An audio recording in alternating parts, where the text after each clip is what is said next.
মই যোনখিনি SITৰ ওচৰত ক'লো সেই গোটেইখিনি এজ ইট ইজ মই গৈ পেলাই মেজিষ্ট্ৰেট বাইদেউৰ আগতো গৈ ক'লোগৈ। গতিকে কথা ইফাল সিফাল হোৱা নাই। যিমানখিনি জানিছিলোঁ সিমানখিনি ইয়াতো ক'লোঁ, তাতো গৈ ক'লোগৈ এইখিনি কথাই।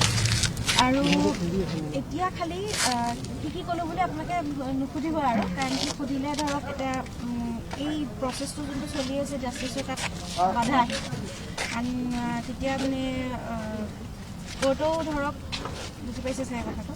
গতিকে সেই সিমানখিনিয়ে কথা। আৰু জাষ্টিছ আমি পাম মোৰ এনেকুৱা লাগিছে, অনুভৱ হৈছে। কাৰণ প্ৰত্যেকজন অসমৰ মানুহেতো জুবিন দাক ভাল পায়। আজি কোনোবা এজন মেজিষ্ট্ৰেট হওক বা আজি বাইদেউ হওক, APS হওক, তেওঁলোকোতো অনুৰাগীয়ে হয় জুবিন দাৰ।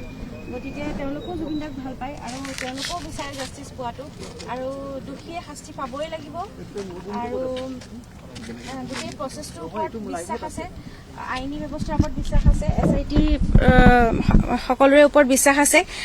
গতিকে আমি সোনকালে ন্যায় পাম। অকণ বেছি সোনকালে হ'লে আৰু বেছি ভাল। মানুহ অধৈৰ্য হৈ গৈছে, বুজি পাইছোঁ সকলোৱে, আমিও অধৈৰ্য হৈ গৈছোঁগৈ।